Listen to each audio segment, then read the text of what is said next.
Welcome back to Guess What Day It Is. Today on the bench we've got a Trinitron 20-inch TV. We have a very cool Technics graphic equalizer. We've got some realistic bookshelf speakers, and we also have a Sansui Classique 350T turntable. Let's check them out.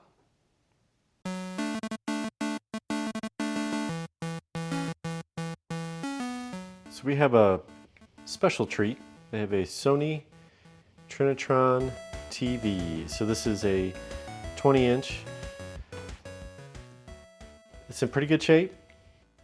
I think this is circa 1991, if I'm not mistaken. I do not remember the part number off the top of my head. It's on the back of the TV, and it weighs a ton, so I'm not going to be flipping it around or anything. Now, it's not on the normal side of the test bench, but because it doesn't fit. This thing is heavy. We'll give it a try right here and see what happens. So I've got the DVD player connected to it.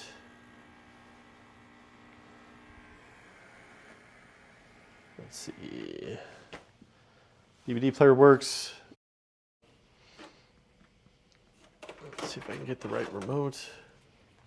Got some flickerage going here. What is the deal with that?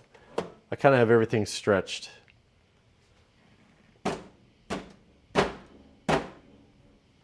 Well, that's not good. We may have some issues. Okay. Oh, it's a CD. Anyway, looks like we've got good video. We've got sound obviously coming through.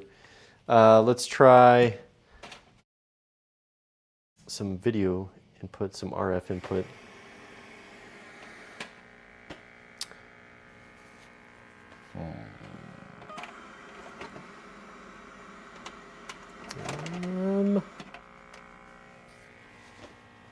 That is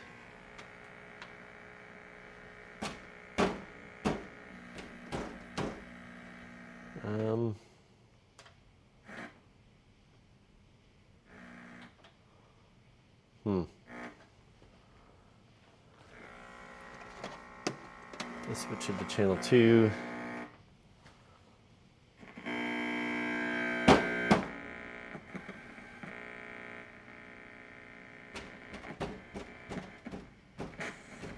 Oh boy, we've got some issues there. Tuner section, I don't know, man.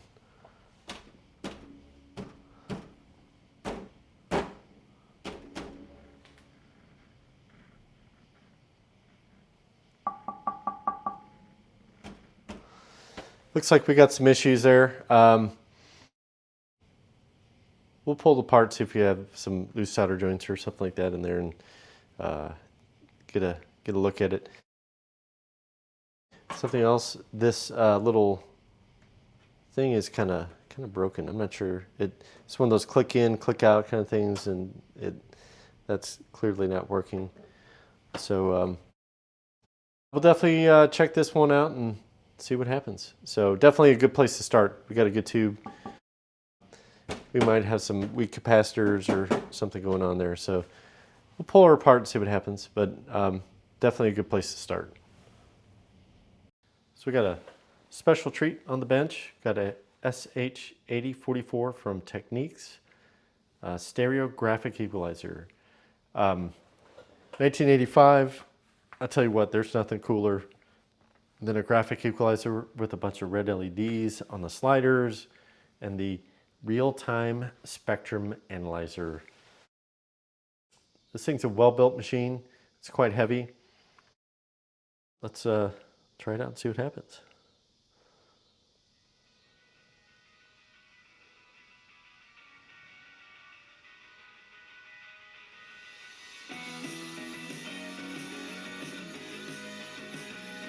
Oh yeah.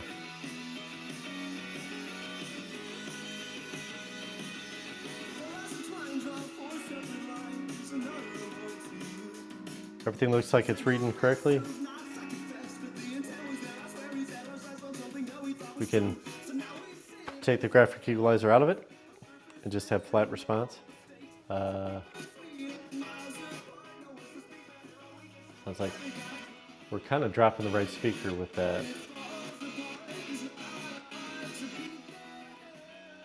Okay. I think that the switch is a little dirty. We definitely have both channels with it in, and now it's starting to get a little bit better. So yeah, might pull the cover off, spray down the sliders and the different switches and everything in there to make it good. But overall condition is pretty good. There's some scratching on the top, some staining. Uh-oh. Yep.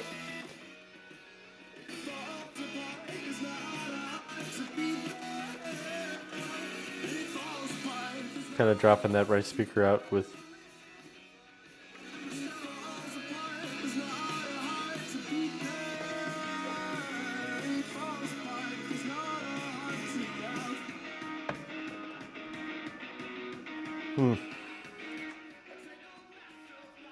Yep. It keeps dropping out with the switch.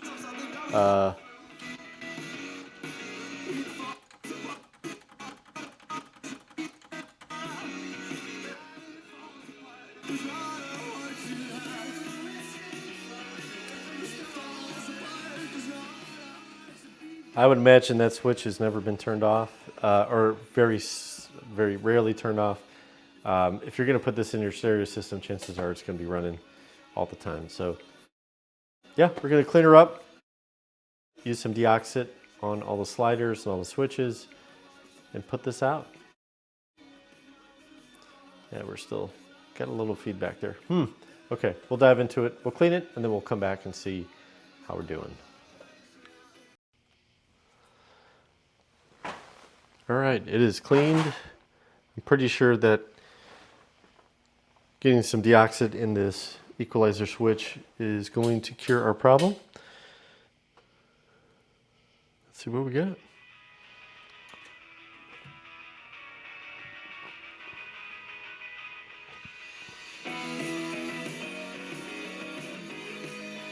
Oh yeah. It's looking good. So equalizer's off. The red lights are off on the faders. Red lights are on. Man, isn't that cool? No wonder these things are getting popular.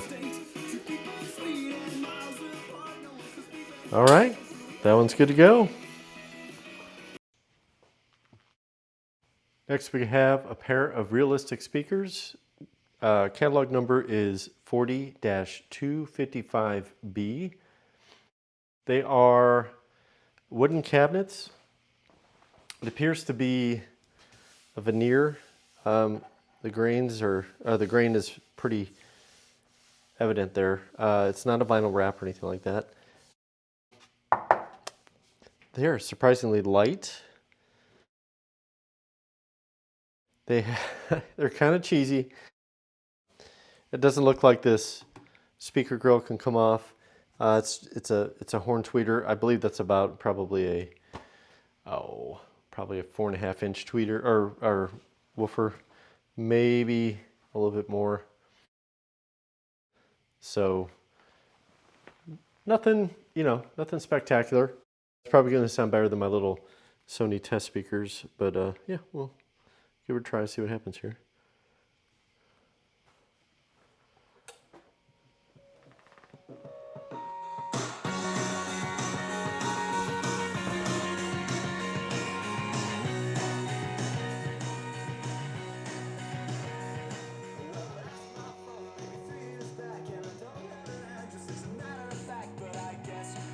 They both sound like they're working. It's like my balance control is a little dirty.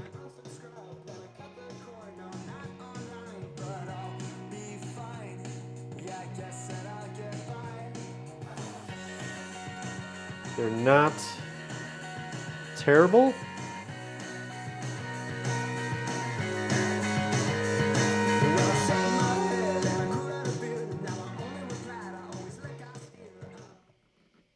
Yeah. I think my stereo's got some scratchiness.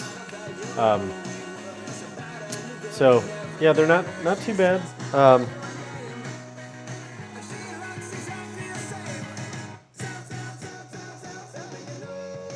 Very mid-rangey. Not a lot of bass. Not a lot of highs either. Not bad though.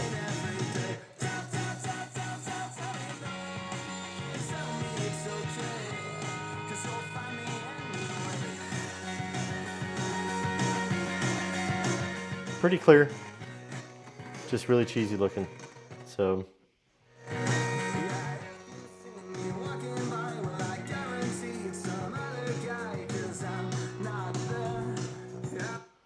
All right. Clean them up and put them up for sale. I'll probably put some lemon oil in the cabinets.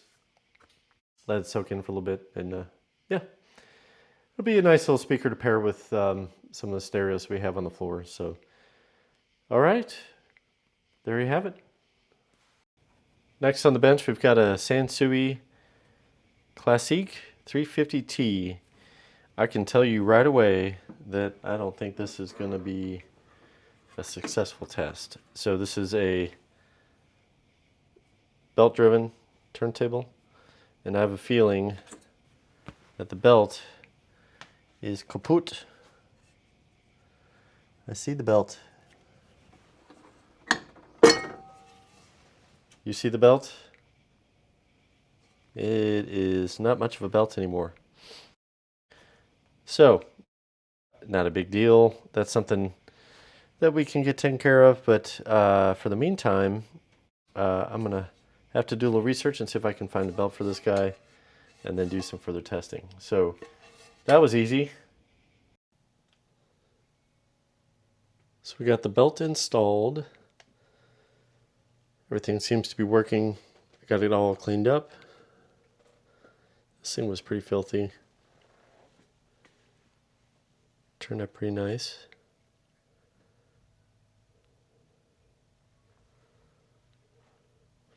It has a Pickering cartridge. It says N series, which, let's see, I'm not sure if this is going to work or not.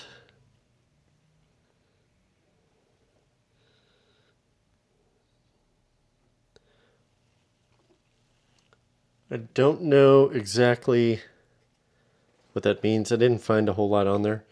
The stylus is marked 1. It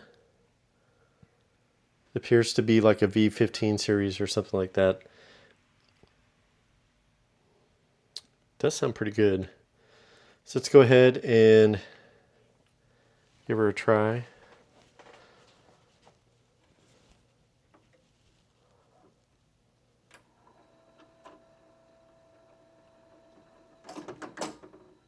Interesting. I just had the plate off, so I think everything is out of it.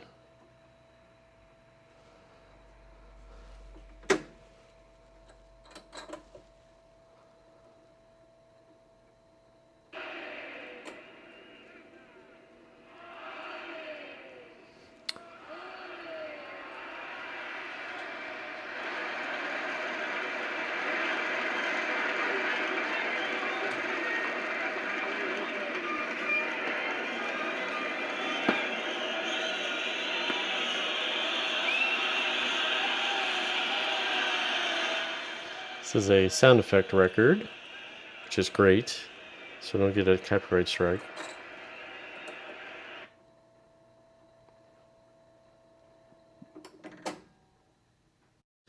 Let's see if it runs out.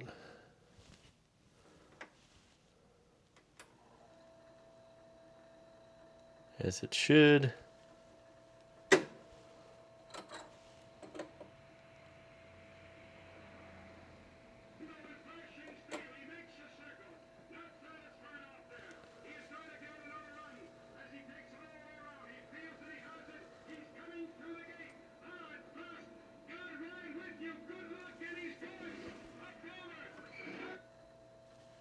Pushing it just a tad bit more.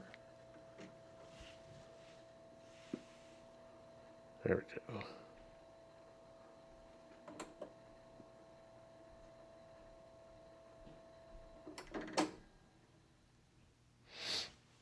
So that's going to do it. The Dust shield is very nice. A few minor scratches. I did use some of the Novus polishing system on it to bring some of its luster back, but they could turn out pretty good. This turntable is not exactly what I would consider a top-of-the-line turntable. It's very light. The plinth and the platter are both very light. I do not like this start-stop. It's very kind of cheese ball. It actually can move quite a bit and it doesn't break, which is great. But it is a well-preserved specimen, and this will make it up onto the booth, and hopefully it'll go to a nice home. Well, there you have it. So the TV, we ended up just putting it in the booth as it sits, clearly marked. Anything that goes in our booth, we test beforehand. We put if it's been cleaned and tested, if everything works fine. If there are any concerns, we clearly mark that so our customers always have a good idea of what they're buying. Obviously, there can be things that happen between now and the time they bring it home or a couple weeks later, but we do our best to make sure that the products we put in our booth are as high quality and as ready to roll as possible. So that graphic equalizer is a pretty sweet thing. I almost kept that one. It doesn't really match my stereo. I can't keep everything. I gotta let it go. The realistic speakers sound pretty good for what they are. Realistic, I know, has kind of a mediocre brand recognition, I guess, if you want to say it that way, but they turned out pretty good. And the Sansui turntable turned out great as well. That is a great bargain. I'm going to price it accordingly. It is not at the top end like the Pioneer we had a couple weeks ago, or some of the Technics ones, or the Marantz that we had as well. If you want to see the Marantz turntable that we did, check out the video right up there. Once again, thank you for watching. I very much appreciate it. Remember to hit like and subscribe, so next week when we have more things come across the bench, you'll be able to see it. And don't forget about our Wednesday videos as well. Every Wednesday we go into the business side of our resale and antiques business. All the things that you see come across the bench here end up going into our booth at the Brass Armadillo in the Kansas City metro area. So if you want to see how well the things we go through here sell, take a look at that. And thank you again for watching, and we'll see you next time on Guess What Day It Is.